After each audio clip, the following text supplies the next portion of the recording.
The Seneca Falls Declaration 1848. Elizabeth Cady Stanton. 1. Declaration of Sentiments. Elizabeth Cady Stanton. When, in the course of human events, it becomes necessary for one portion of the family of men to assume among the people of the earth a position different from that which they have hitherto occupied, but one to which the laws of nature and of nature's God entitle them, a decent respect to the opinions of mankind requires that they should declare the causes that impel them to such a course.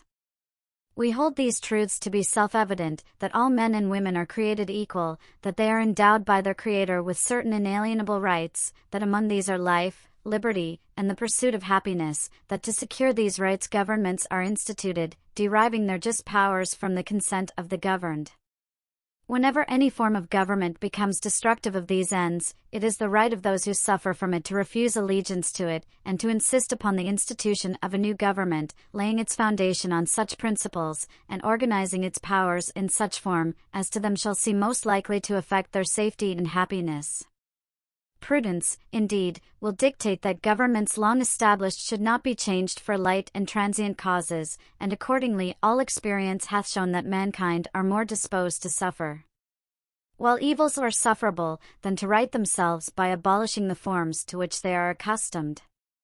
But when a long train of abuses and usurpations, pursuing invariably the same object, evinces a design to reduce them under absolute despotism, it is their duty to throw off such government, and to provide new guards for their future security. Such has been the patient sufferance of the women under this government, and such is now the necessity which constrains them to demand the equal station to which they are entitled. The history of mankind is a history of repeated injuries and usurpations on the part of man toward woman, having in direct object the establishment of an absolute tyranny over her. To prove this, let facts be submitted to a candid world. He has never permitted her to exercise her inalienable right to the elective franchise. He has compelled her to submit to laws, in the formation of which she had no voice. He has withheld from her rights, which are given to the most ignorant and degraded men both natives and foreigners. Having deprived her of this first right of a citizen, the elective franchise, thereby leaving her without representation in the halls of legislation, he has oppressed her on all sides. He has made her, if married, in the eye of the law, civilly dead. He has taken from her all right in property, even to the wages she earns. He has made her, morally, an irresponsible being, as she can commit many crimes with impunity, provided they be done in the presence of her husband. In the covenant of marriage, she is compelled to promise obedience to her husband, he becoming, to all intents and purposes, her master, the law giving him power to deprive her of her liberty, and to administer chastisement. He has so framed the laws of divorce, as to what shall be the proper causes, and in case of separation, to whom the guardianship of the children shall be given, as to be wholly regardless of the happiness of women, the law, in all cases, going upon a false supposition of the supremacy of man, and giving all power into his hands. After depriving her of all rights as a married woman, if single, and the owner of property, he has taxed her to support a government which recognizes her only when her property can be made profitable to it. He has monopolized nearly all the profitable employments, and from those she is permitted to follow, she receives but a scanty remuneration. He closes against her all the avenues to wealth and distinction which he considers most honorable to himself. As a teacher of theology, medicine, or law, she is not known.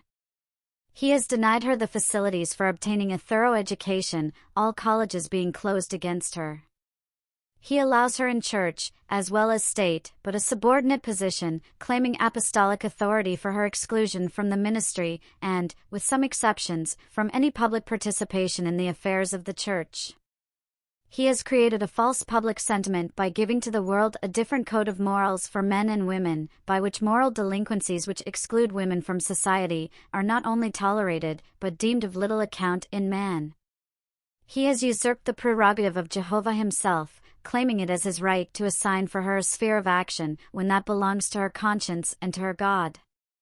He has endeavored, in every way that he could, to destroy her confidence in her own powers, to lessen her self-respect and to make her willing to lead a dependent and abject life.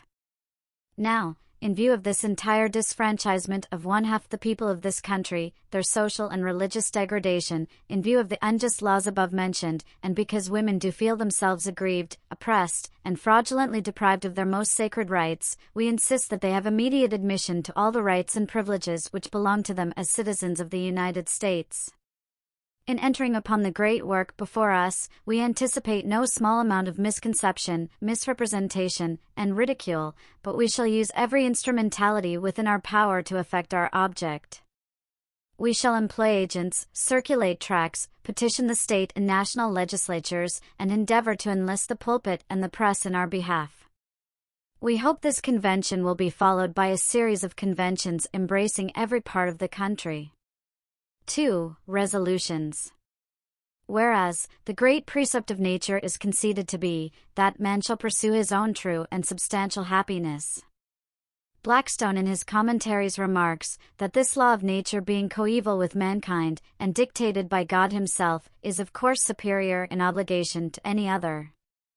It is binding over all the globe, in all countries and at all times. No human laws are of any validity if contrary to this. And such of them as are valid, derive all their force, and all their validity, and all their authority, mediately and immediately, from this original. Therefore, resolved, that such laws as conflict, in any way with the true and substantial happiness of woman, are contrary to the great precept of nature and of no validity, for this is superior in obligation to any other. Resolved, that all laws which prevent woman from occupying such a station in society as her conscience shall dictate, or which place her in a position inferior to that of man, are contrary to the great precept of nature, and therefore of no force or authority. Resolved, that woman is man's equal, was intended to be so by the Creator, and the highest good of the race demands that she should be recognized as such. Resolved, that the women of this country ought to be enlightened in regard to the laws under which they live, that they may no longer publish their degradation by declaring themselves satisfied with their present position, nor their ignorance, by asserting that they have all the rights they want. Resolved, that inasmuch as man, while claiming for himself intellectual superiority, does accord to woman moral superiority, it is preeminently his duty to encourage her to speak and teach, as she has an opportunity, in all religious assemblies. Resolved, that the same amount of virtue, delicacy, and refinement of behavior that is required of woman in the social state, should also be required of man, and the same transgressions should be visited with equal severity on both man and woman. Resolved, that the objection of indelicacy and impropriety, which is so often brought against woman when she addresses a public audience, comes with a very ill grace from those who encourage, by their attendance, her appearance on the stage, in the concert, or in feats of the circus. Resolved, that woman has too long rested satisfied in the circumscribed limits which corrupt customs and a perverted application of the Scriptures have marked out for her, and that it is time she should move in the enlarged sphere which her great Creator has assigned her. Resolved, that it is the duty of the women of this country to secure to themselves their sacred right to the elective franchise. Resolved, that the equality of human rights results necessarily from the fact of the identity of the race in capabilities and responsibilities.